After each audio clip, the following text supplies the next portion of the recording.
é a visão mais deleitosa e agradável, é a mais difícil de estudar.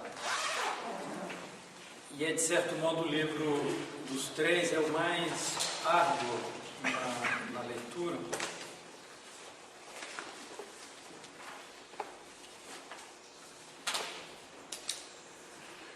Vamos tentar fazer algo similar ao que nós fizemos com o Purgatório. Vamos tentar olhar um pouquinho a doutrina, olhar o céu em si, e depois ver a estrutura. A gente não vai conseguir mais do que a estrutura do céu de Dante, e talvez ler um outro trecho.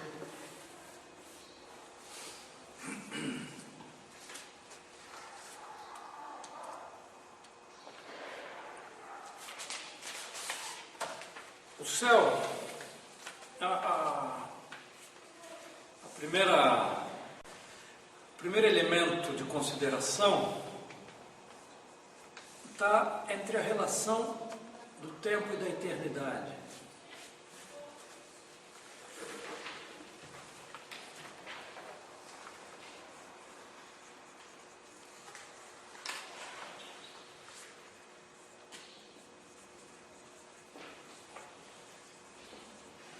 Nos parece algo tão antinatural a eternidade, nos parece algo tão violento para nós a eternidade, que não nos atrai. Porque no tempo, né, a gente, puxa vida, se sente cômodo. Na eternidade a gente diz, o que é isso? Eu vou ficar estático. Será? E agora? E não vai acabar nunca mais? Que tédio! Como é que pode ser isso? E a gente há até recursos oratórios de sermões clássicos falando, né?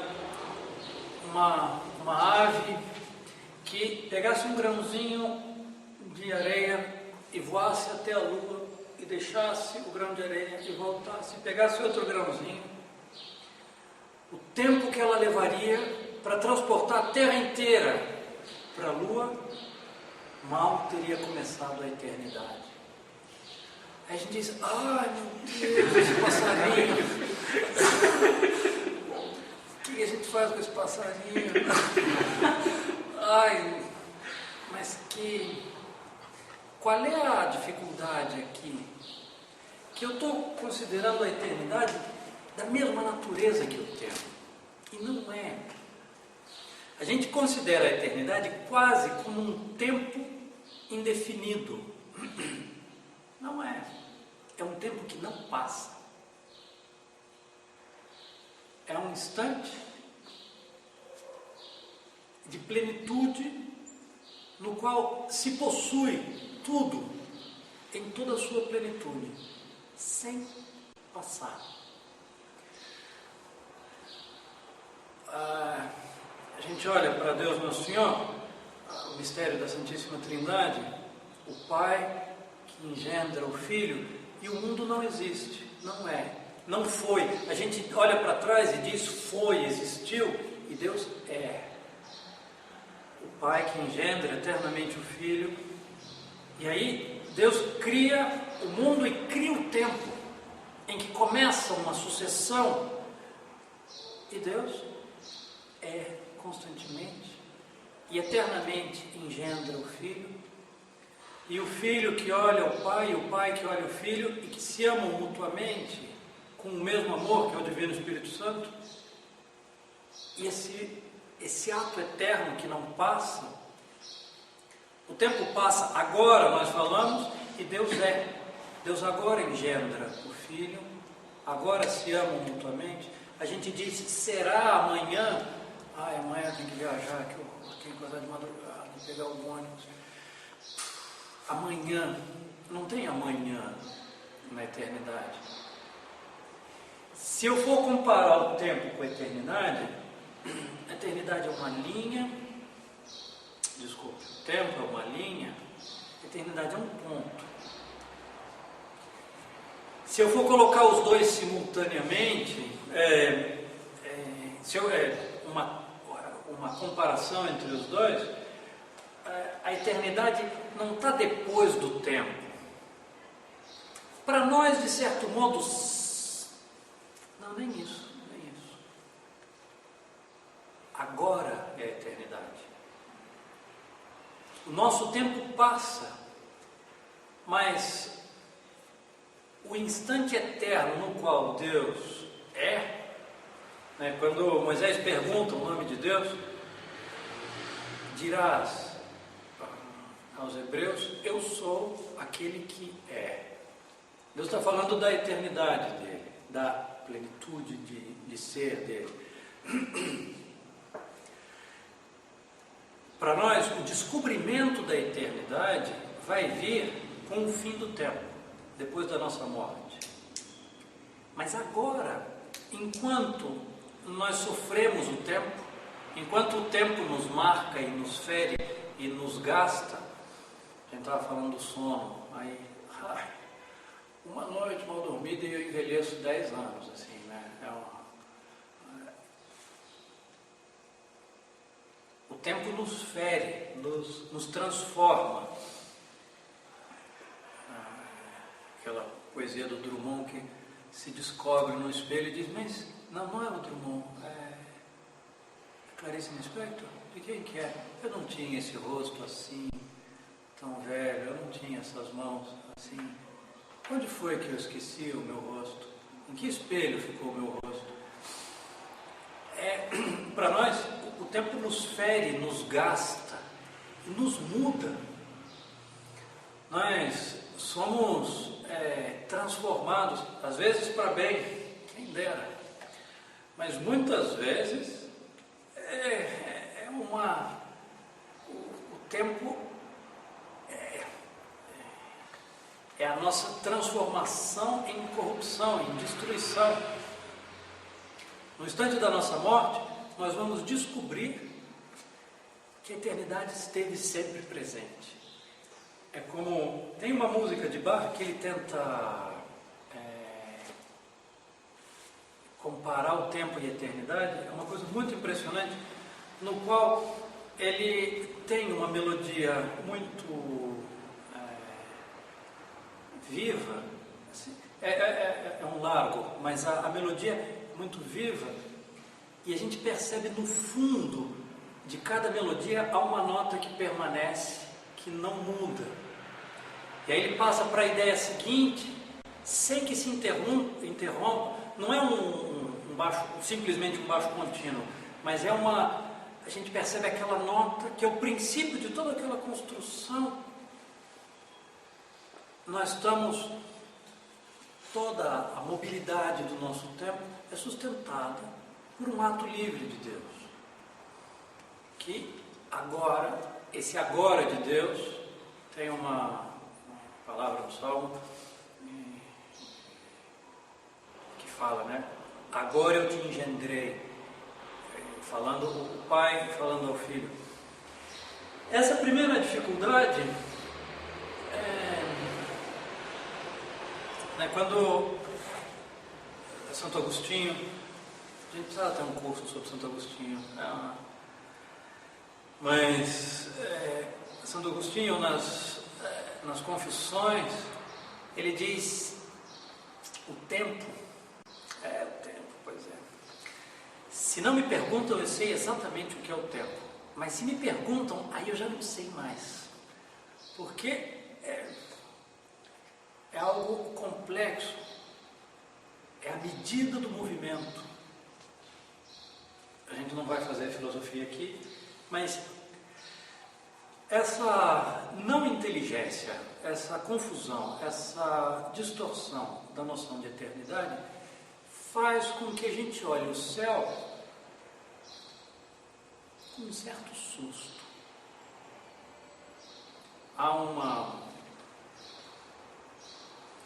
outro elemento importante é a relação entre os bens e... Vamos trocar aqui,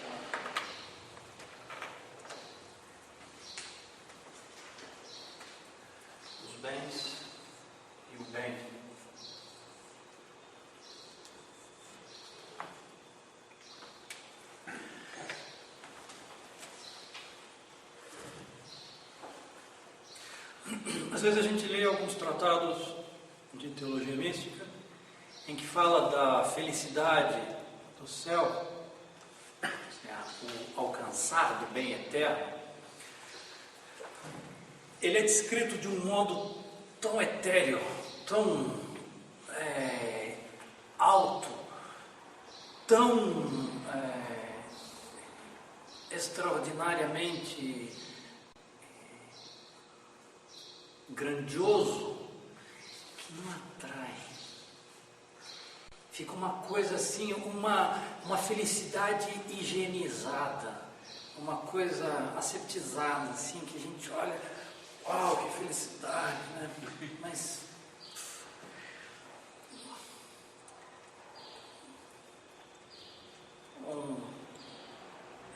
um padre não muito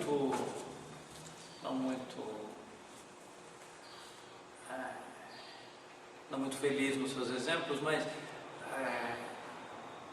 o padre Grosso estava dando catecismo e para as crianças ele queria explicar a diferença da felicidade natural para a felicidade sobrenatural. Aí ele dizia, não, a felicidade sobrenatural é ver a Deus. A felicidade natural é assim, comer pizza e beber cerveja. Aí uma das crianças do catecismo disse, eu queria esse. Como dizendo.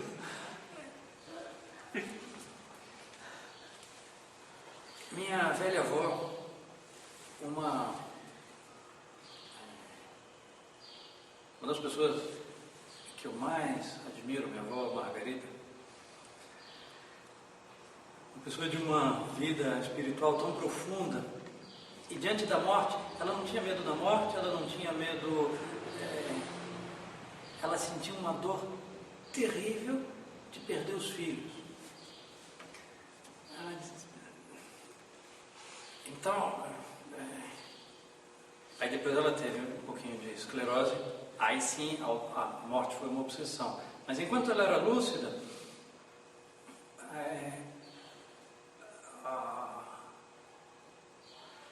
a morte significava para ela uma felicidade sem os filhos dela. Puxa vida. E aí os filhos viam que ela sofria com a ideia de ir para o céu e diziam, mas mãe, você não crê em Deus? Claro. Você não quer ir para o céu? Quero. Então, mas está tão bom aqui. E como que eu vou fazer sem vocês lá? Aqui, a percepção dos bens desse mundo, por mais que sejam bens pequenos, menores, são de tal modo proporcionais aos nossos sentidos, que a nossa natureza consegue sensivelmente perceber o bem, e a inteligência alcança essa ideia com uma experiência sensível, muito concreta. Ora, o bem é o princípio de todos os bens, do qual participam todos os bens. Não há nenhum bem nesse mundo que não tenha a sua própria bondade em Deus.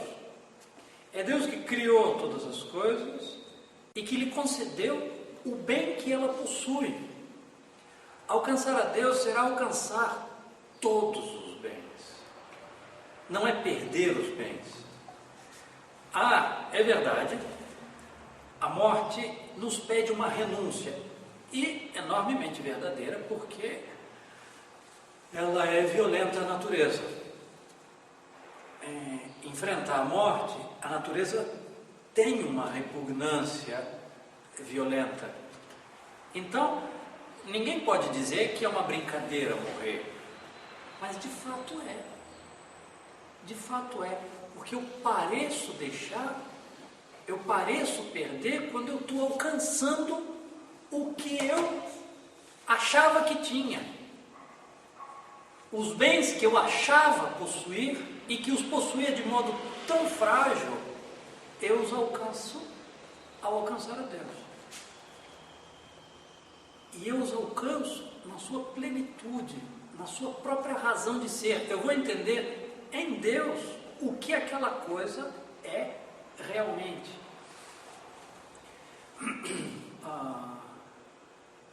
A felicidade desse mundo, em princípio, todos os bens desse mundo, todos os princípios de felicidade desse mundo são, de certo modo, versos de um poema que Deus escreveu falando de si mesmo. Há um revelar-se de Deus em cada pequena felicidade, em cada pequeno gosto. O drama é que,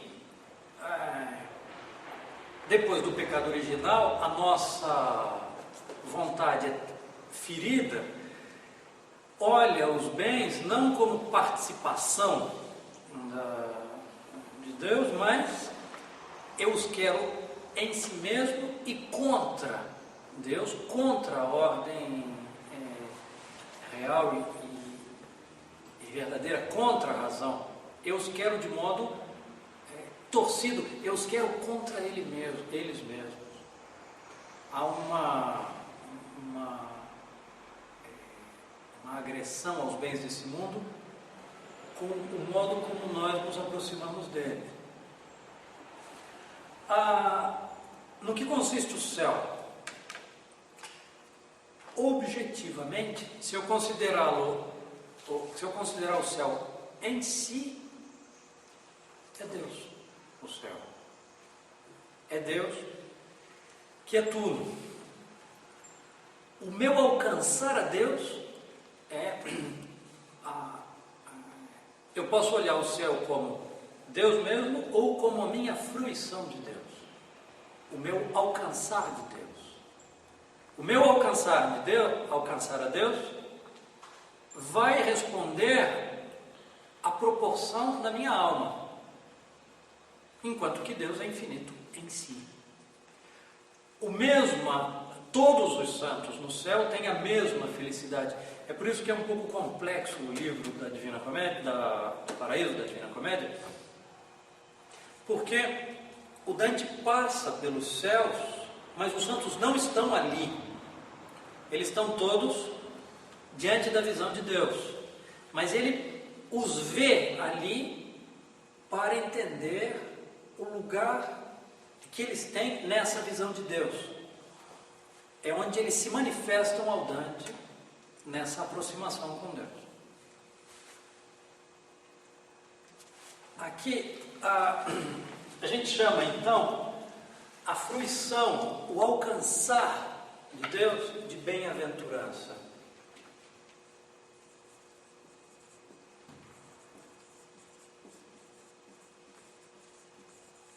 Nós discutimos na aula passada a dificuldade de usar uma mesma palavra para coisas tão diferentes, como o sofrimento do inferno e o sofrimento do purgatório.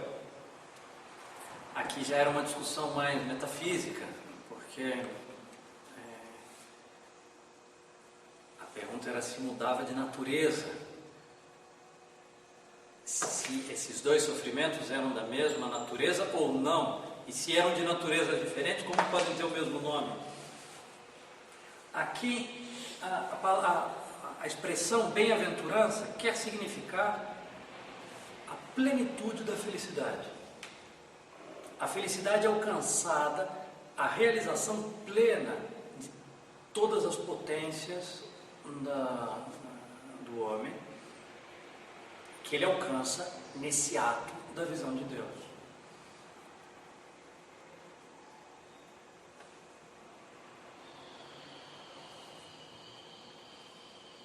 A bem-aventurança, então, vai ser medida. Tem uma palavra de São Paulo que São Tomás repete muitas vezes. São Paulo diz que no céu as estrelas diferem quanto à intensidade do seu brilho. E São Paulo falava das almas no céu.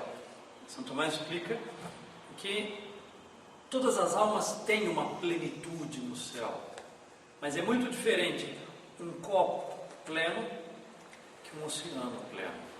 Ambos estão plenos, ambos alcançaram toda a plenitude das suas potências.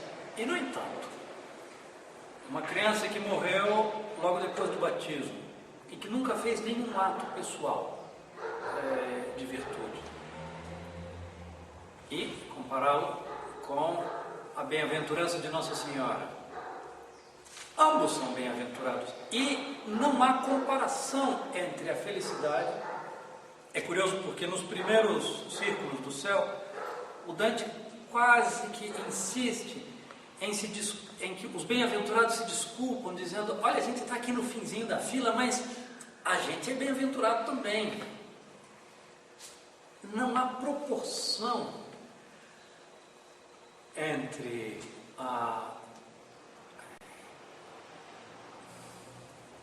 o que a gente considera como felicidade, a nossa noção de felicidade, a nossa capacidade de felicidade, com o que é a bem-aventurança.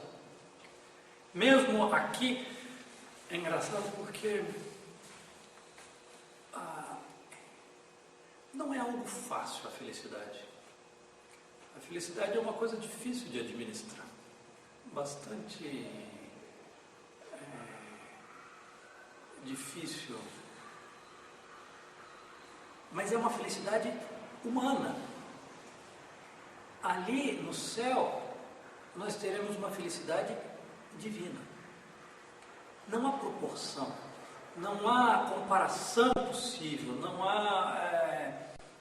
porque, e aqui é onde nós vamos entrar, a essência da bem-aventurança está na visão de Deus.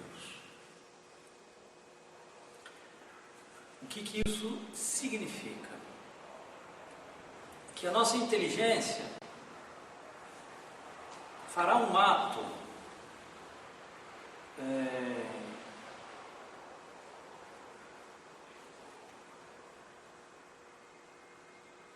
de fato, todas as virtudes, eu estou me perdendo aqui,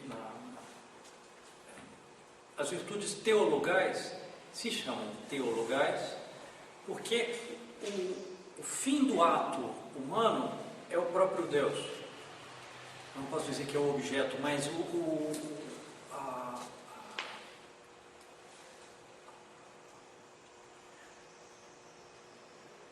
por exemplo, na fé, quando a inteligência faz um ato de fé, a estrutura é aparentemente humana, a estrutura de fato é humana.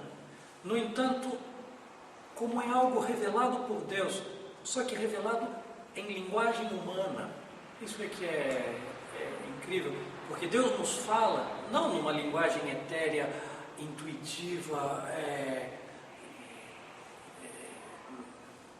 Os modernistas insistem muito em que a fé é uma coisa assim. Não. Deus nos falou numa linguagem perfeitamente humana. Uma criança de catecismo entende a linguagem usada por Deus. E, no entanto, é um pensamento de Deus mesmo. É Deus mesmo que se revela nessa frase humana. Quando Deus insere a virtude teologal da fé na alma, cria a capacidade na alma de quem tem fé de realizar esse ato pelo qual a sua inteligência pensa um pensamento divino. Ela pensa e, no entanto, o verbo mental dela cai sobre um dado revelado. Aí então, o ato nosso é um ato divino. No céu, a fé será levantada como um véu e Deus Nosso Senhor vai substituir, Ele vai tirar esse intermédio da linguagem humana e vai se mostrar diretamente a inteligência. de tal modo que o ato da nossa inteligência será Deus mesmo. É aqui, nós vamos entrar dentro da procissão da Santíssima Trindade, dentro da própria procissão interna. Nós vamos ser com o Pai gerar o Filho e ser gerados pelo Filho e ser unidos no amor entre os dois do Espírito Santo. Nós vamos entrar na própria vida divina. Os fusíveis da cabeça da gente começam a saltar, assim, dizendo do que eu estou falando, do que... É aqui onde nós vamos olhar todas as coisas e olharmos, e olhar a Deus, com o próprio pensamento de Deus. A felicidade será uma consequência. A vontade, nós vimos, a vontade é uma inclinação da alma que responde à inteligência. Nós podemos dizer que há duas vontades, entre aspas. Há duas inclinações, há dois, para usar o termo técnico, apetites. Duas inclinações. O sensível e o intelectual. O conhecimento sensível, que é verdadeiramente conhecimento, ao conhecer como bem uma coisa,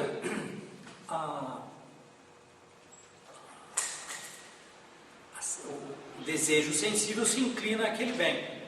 Ao perceber o gosto de algo, a vista, o tato, o ouvido, quando os sentidos me mostram um bem, eu desejo aquele bem, ao percebê-lo, ao conhecê-lo sensivelmente. A nossa inteligência é a mesma coisa. Quando a inteligência entende o aspecto de bondade de algo, a minha vontade se inclina. A vontade responde à inteligência. Não há um movimento da vontade sem a inteligência. Eu posso distinguir os dois aspectos, a inteligência e a vontade, mas eu não os posso separar. Não existe uma vontade sem inteligência e nenhuma inteligência sem vontade. Se bem que tem alguns... A gente vê alguns moços hoje que faria duvidar dessa teoria aristotélica, mas no céu, ao ver a Deus, não é possível não amá-lo. Não há como a nossa vontade ver-se plena pela visão de Deus. E a deleitação, a felicidade, é o repouso em ter alcançado esse bem. O nosso ato de vontade termina em Deus mesmo, e a felicidade, a bem-aventurança, é a fruição. Às vezes, dormir com sono, ou comer com fome, quando você tem a fome, e que chega e alcança o bem, e que é um repouso naquele bem, a gente diz, puxa vida, eu desejava o bem, e agora eu tenho. Há esse repouso da vontade, é o que se fala quando a gente reza pelas almas do purgatório, Requiem aeternam dona eis Domine, dai-lhes o descanso eterno. Descanso, quando a gente pensa no descanso eterno, a gente diz, sim, a gente vai poder finalmente deitar numa rede e ficar... Algo há disso, mas é esse repouso da vontade que não busca mais, já alcançou.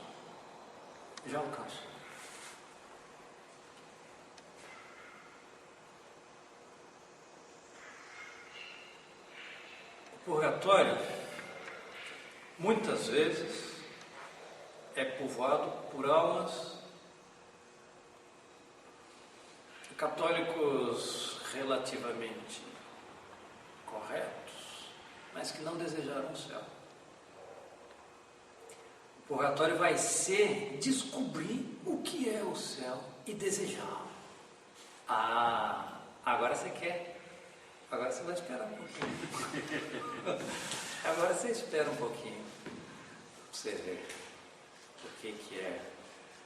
Eu que me ofereci e fui descuidado, desconsiderado. Pois é. Agora você espera um pouco.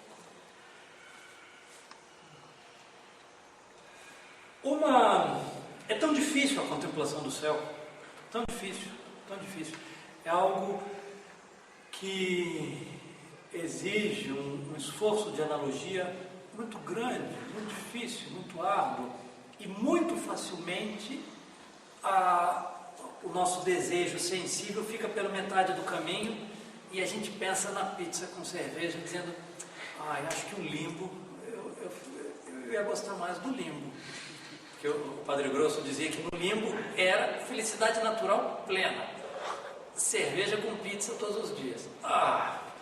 Aí pro céu você fica assim, aqueles anjinhos tocando. Ai, meu Deus.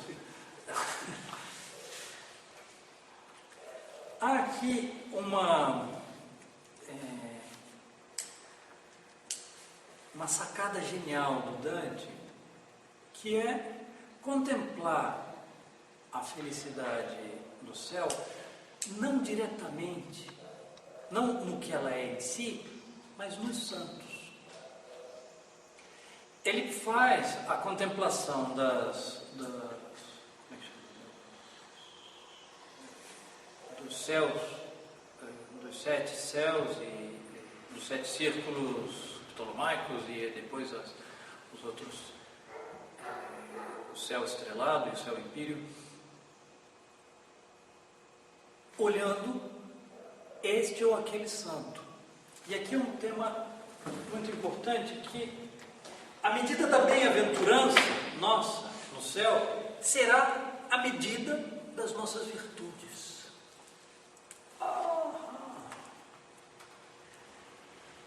A medida da nossa visão de Deus será a medida da nossa fé.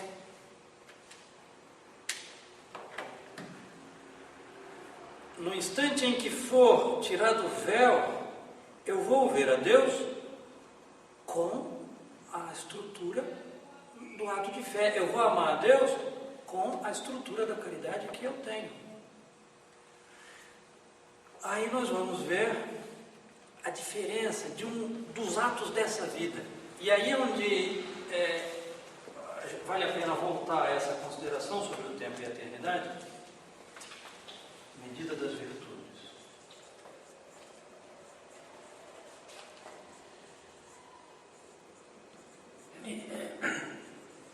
Medida pelas virtudes.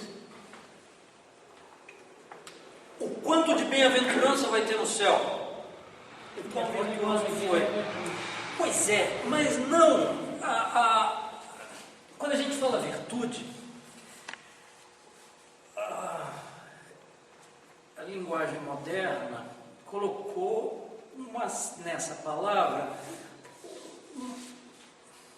uma certa visão caricaturesca. Virtude, o que é? É ser bom mocinho, que nem o escoteiro que pega a velhinha e atravessa ela na rua. Que virtuoso! E a gente diz: nossa, como são chatos os virtuosos. Que coisa mais aburrida, como é que se diz? Aburrido, como é que se diz?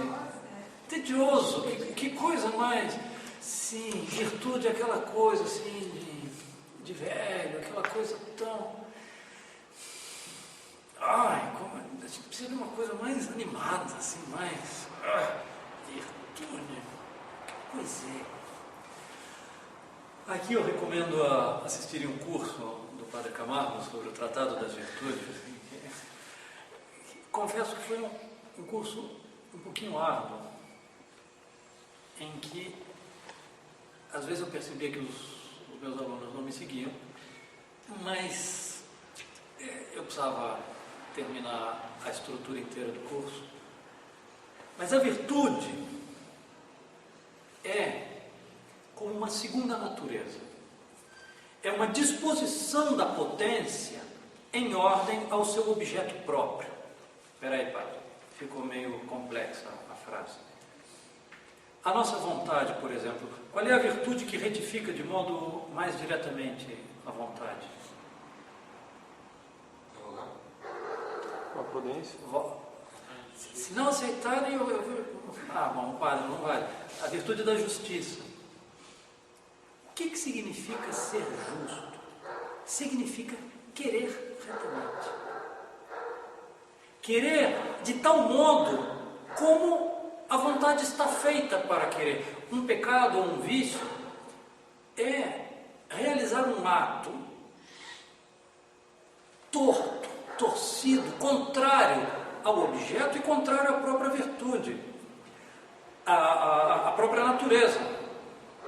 Quando eu vejo um homem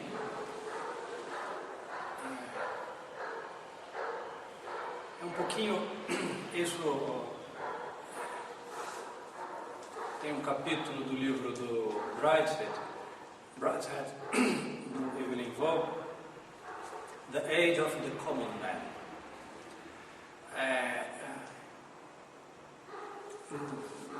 Não vale a pena entrar na novela, mas a moça percebe que ela se casou com um homem que na verdade não era um homem.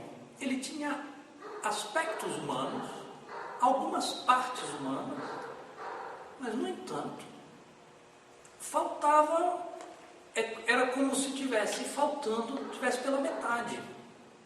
Pois é, esse é um homem movido pelos seus vícios, é um homem pela metade, não alcança a própria natureza humana.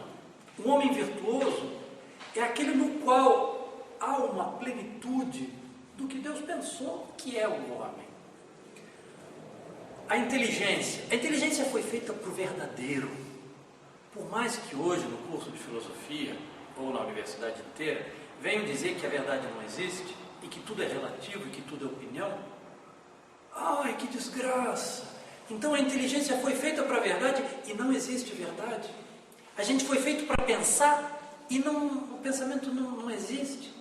A gente foi feito para contemplar o concreto e o real e o belo, e no entanto vem dizer que a realidade externa não existe. É tudo fabricação da minha inteligência, é tudo subjetivo.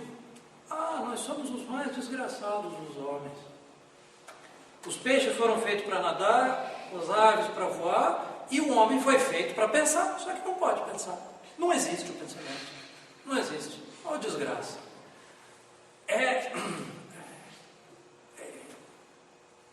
O pensar, o sábio, não é uma coisa que a gente... É algo tão belo no sábio, o homem sábio, que consegue olhar e entender as coisas, entender o que as coisas são, o lugar de cada qual, e ordenar as coisas. Puxa, como deslumbra aquele que é levado pelo erro, torcido por uma ideia errada. Que coisa tão deforme. Pois é, um homem reto, um homem de vontade reta, um homem justo. A gente não conhece o que é um homem justo, não existe. A gente não conhece. Quando a gente se dá conta de um homem reto, que não se deixa torcer pelas circunstâncias, pelas suas paixões, em que as paixões são controladas e conduzidas em ordem ao reto, em que o amor dele a Deus ou ao próximo, solicitado por um objeto torcido, a vontade é retificada. O Tolkien quis colocar uma figura de um homem assim no Faramir, o irmão do Boromir. Boromir foi o homem que caiu na tentação, que era um homem nobre e que, no entanto, diante da tentação, ele foi torcido e levado, e ele descobriu o horror da sua deformação, e ele consegue reparar pelo martírio. Ele morre mártir pelo rei dele para salvar os outros, e ele consegue reordenar a vontade dele. Mas o Faramir é a figura do santo que ele diz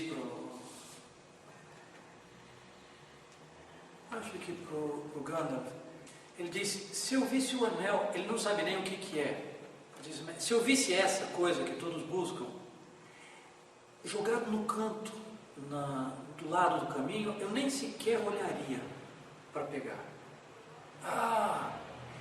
O Tolkien está falando de uma vontade reta, e ele é perseguido pelo pai, desprezado pelo pai, e no entanto ele ama o pai até o martírio, sem torcer nem um instante a vontade dele. A gente vê o filme do Peter Jackson. Pobre, o Peter Jackson pode entender de tecnologia, mas santidade ele não entende. Então ele torceu a figura do Faramir, porque ele dizia, eu vi a entrevista dele, ele falou assim: colocar um sujeito assim, desse modo, isso não atrai no cinema. Eu falei: sim, então você deforma uma figura literária que quer mostrar a santidade, e o Faramir do filme, ele passa pelas tentações, se entrega, se corrompe, e depois, quem sabe, ele volta atrás, é uma coisa assim. Foi destruído o personagem, né, ali. No céu, essa contemplação dos santos é a contemplação dessa retidão.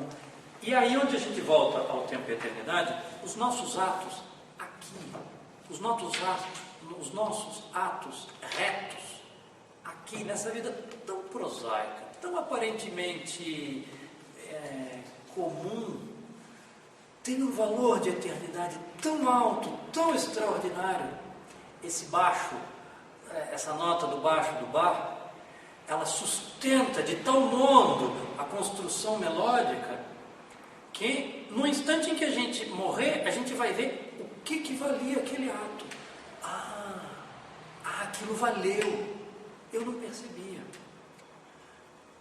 Dito de modo, do outro lado, terrível, a gente só vai entender o horror de um pecado quando a gente viu o inferno. O inferno vai ser, de certo modo, a manifestação desse ato que aparentemente a gente passa na rua, uma pessoa cometeu um pecado mortal, não muda nada. Se a gente prestar bem atenção, a gente consegue olhar assim nos rostos e ver. Mas a pessoa não fica azul, deveria mudar de cor, né? Deveria ter os que estão em pecado mortal ficam azuis. Sei lá, tinha alguns santos que percebiam o perfume das almas e percebiam a repugnância de um fedor de uma alma em pecado mortal. Tinha um santo que desmaiavam diante do horror de sentir aquele, e perceber uma alma em graça. Nós só vamos entender esta vida e o valor dessa vida, e como Dom Sebastião, quando enfrenta a neblina e estão o exército do outro lado, e que ele já perdeu, e ele é o herdeiro, e dizem para ele: vamos fugir. Fugir? Como fugir? Mas para que você vai enfrentar? Aí ele puxa a espada pelo céu, e aí ele põe o cavalo dele e entra na neblina e nunca mais voltou. Se diz em Portugal que nos dias de neblina diz: vai voltar Dom Sebastião. Tem umas poesias do Fernando Pessoa que falam também do Dom Sebastião. Os nossos atos, se a gente pudesse, nós vamos ver no céu cada ato nosso, cada ato, cada pequeno ato, cada ato escondido que ninguém viu. São João da Cruz diz que é um bem maior para a igreja se inclinar e pegar um alfinete no chão, movido por um ato perfeito de caridade, do que a construção de todas as bibliotecas e universidades da Europa. Aí a gente está entendendo o que isso significa. Bom, sobrou 2 minutos para eu falar da estrutura da Divina Comédia, né? Isso não vale, mas é tão difícil o céu, a contemplação do céu, que é necessário a gente corrigir essas deformações de visões que a gente tem.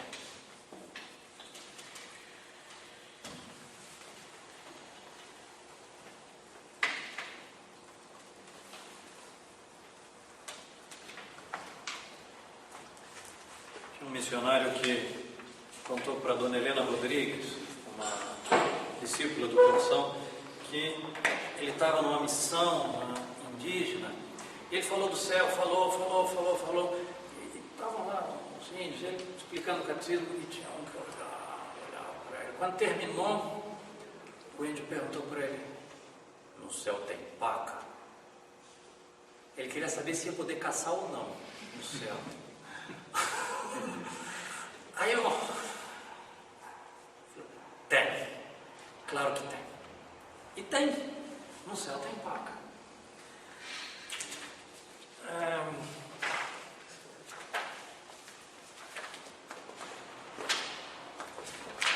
Vamos lá, o primeiro céu. Aqui volta ao simbolismo do número 9, que é completado no 10º.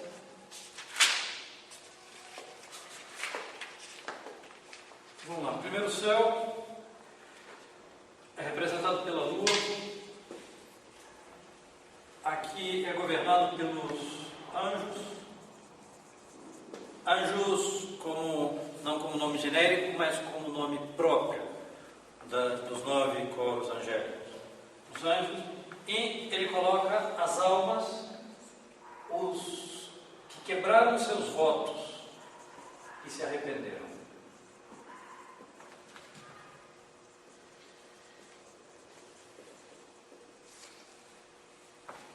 Ocupam, para o Dante, o último lugar na escala do céu. E o Dante tem pena deles e diz: puxa, coitadinho, mas vocês não ficam bravos, não. Vocês não têm rancor contra os outros, vocês não têm... Segundo, vamos lá, Mercúrio.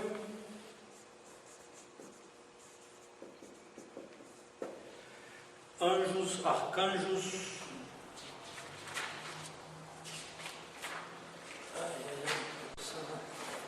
Precisava ser feito um quadro bem feitinho. Os arcanjos. Então, os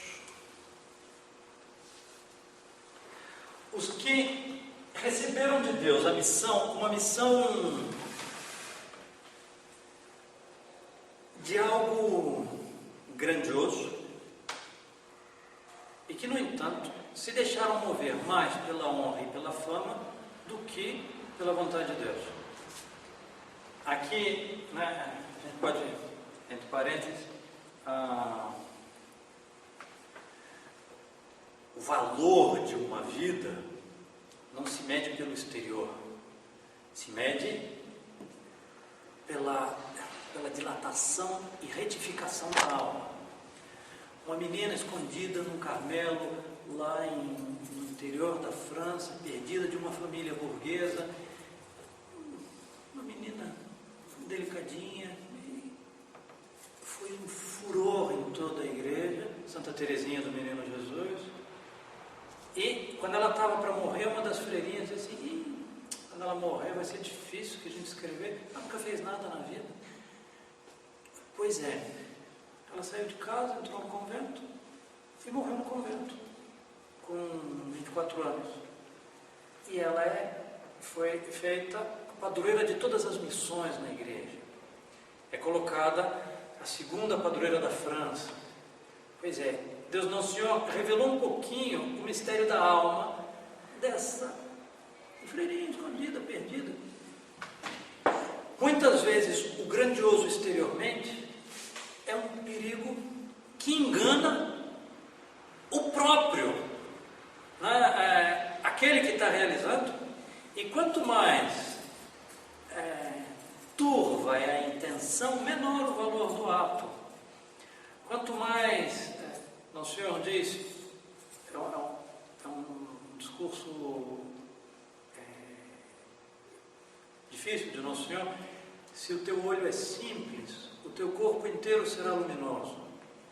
Isso.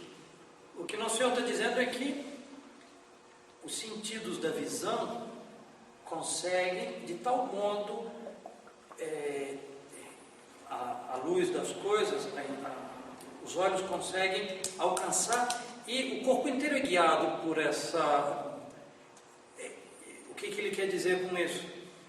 Que se a intenção que nos move é reta, a ação inteira está apoiada nessa retidão. Eu posso fazer uma grande ação extraordinária, mas se é torcido a minha intenção, então aqui os que se deixaram levar pela fama e a honra, que em si não são algo mal, a fama e a honra. Terceiro, Vênus.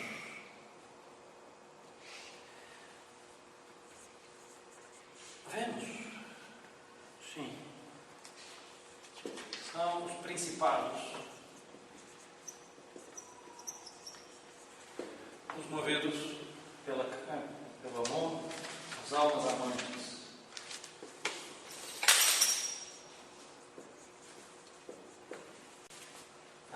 Movidos pela caridade. Quarto, Sol. Principados e as potestades.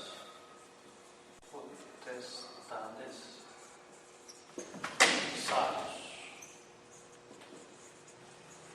Aqui ele se estende e contempla as grandes figuras dos doutores da igreja, e aparece como primeira figura São Tomás de Aquino, mas me dá uma raiva porque ele coloca Sigério de Brabante ali do lado. Eu tinha vontade de ir lá dizer para o Dante: apaga isso aí. Foi o grande opositor de São Tomás. Mas é muito interessante entender por que o Dante, por que ele olhava o Sigério de Brabante nessa altura. Mas nós não vamos entrar nessa discussão. Aqui é um dos pontos altos da contemplação no livro. Quinto céu,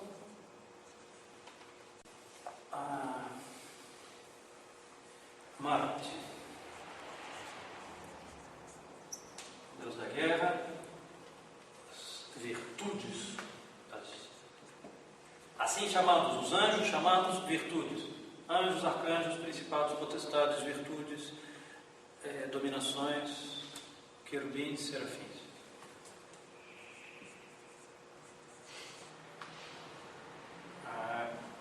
Os mártires, não?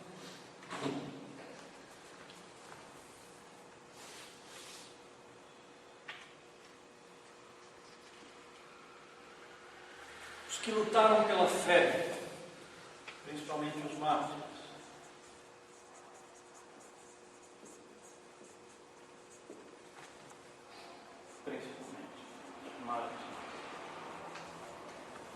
No martírio, isso que eu vou dizer é uma heresia, mas nem tanto. O martírio é como um sacramento. Há um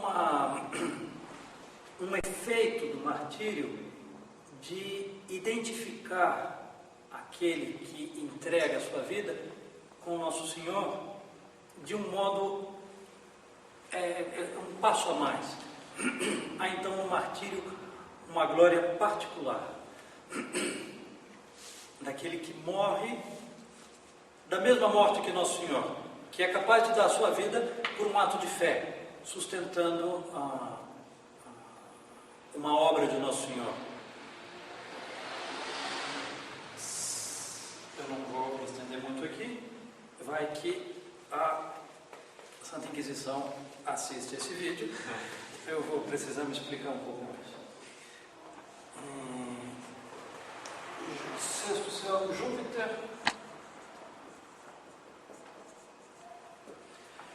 virtudes, as dominações.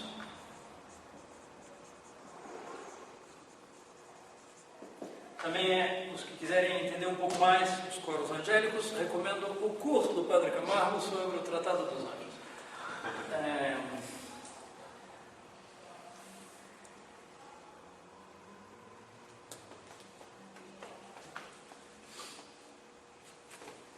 Os justos, né? Os justos e os piedosos.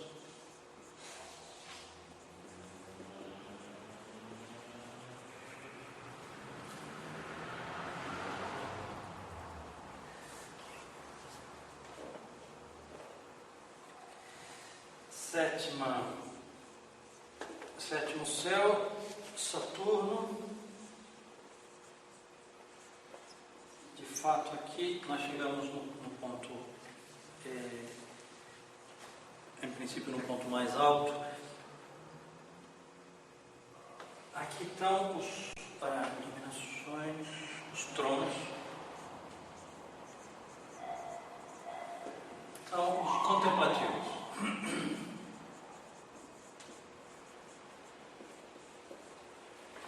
Os que tiveram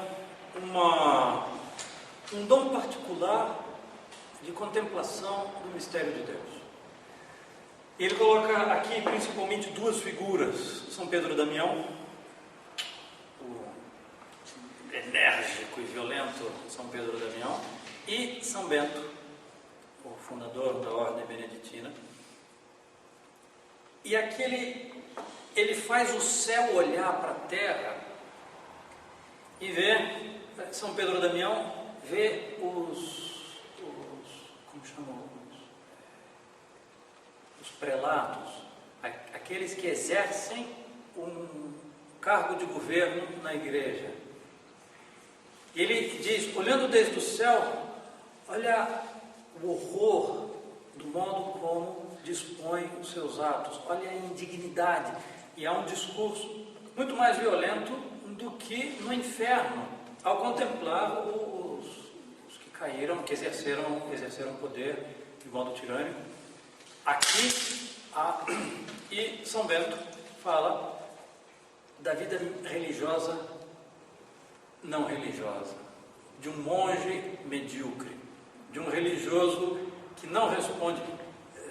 São Bento, no começo da regra, ele fala dos tipos de monges, do anacoreta, do monge tal, e fala dos que se parecem monges e não são. Os giróvagos, os vários que não têm superior ou que não têm mosteiro próprio, e ele resume todos esses, mentem a Deus pela sua tonsura. Então, o Dante toma essa ideia, mentem a Deus pela sua tonsura. E olha, desde o céu, o que é uma vida religiosa bem levada, vista do céu? É quase como, né, o João e o pé de feijão, um grãozinho de feijão que sobe e cresce até o céu. Você do céu olha a semente da qual nasceu essa árvore que o leva até lá em cima. Olhar do céu os atos de virtude aqui na terra. Aqui ele faz o contrário, olhar os vícios. Deixa eu colocar o oitavo e o nono. Aqui é o céu, aqui terminam os céus píreos, os céus, os círculos celestes,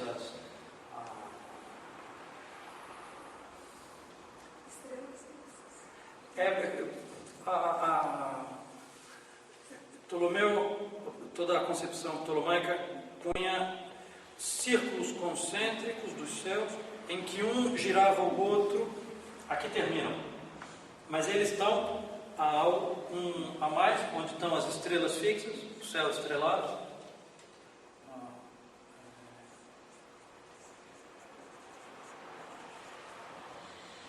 Tronos, os querubins.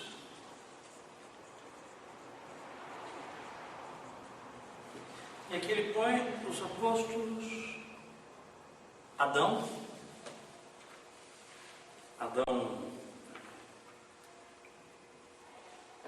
não sei se está ali tão alto, né?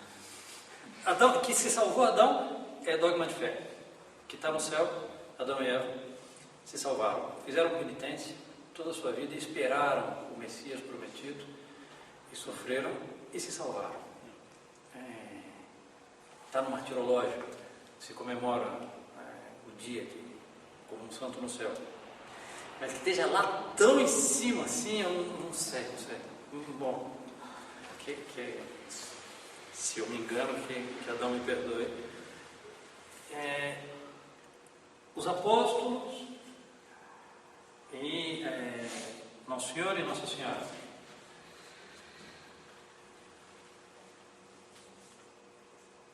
Nosso Senhor, os apóstolos, Nossa Senhora.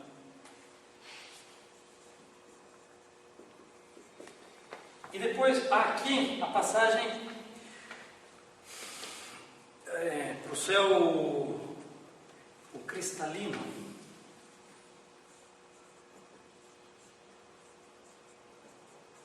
Onde todos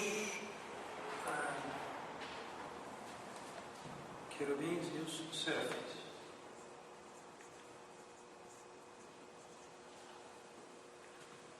A Santíssima Trindade de Deus, né?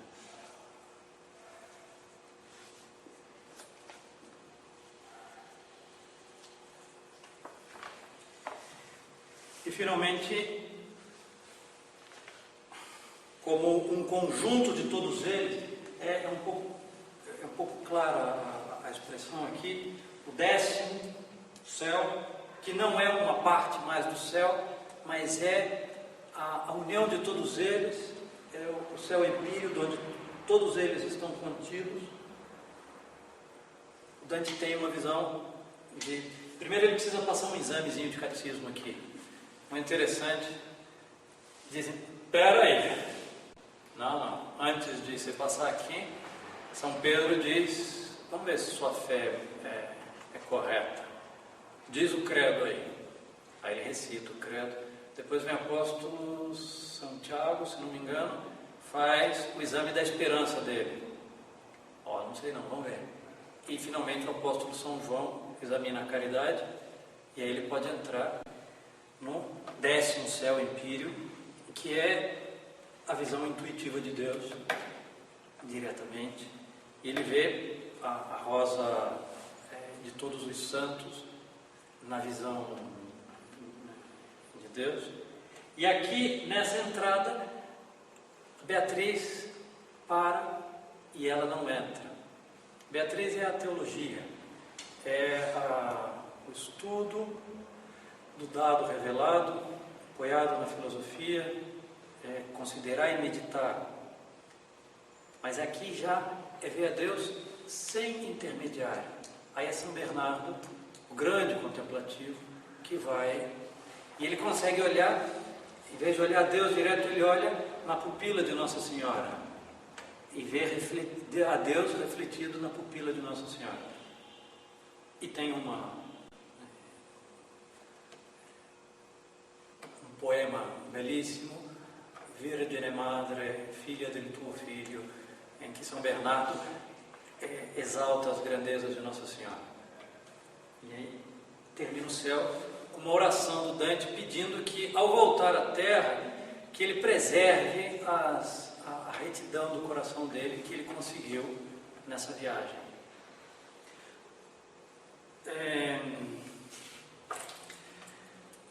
Foi embora a hora de modo alucinante. Eu vou deixar na aula, quarta-feira que vem não tem aula, mas na outra sim, e nós faríamos conclusão geral. Nós vamos tentar depois de ter feito essa viagem inteira, voltar às interrogantes da introdução e ver se a gente consegue responder. Vocês têm alguma pergunta?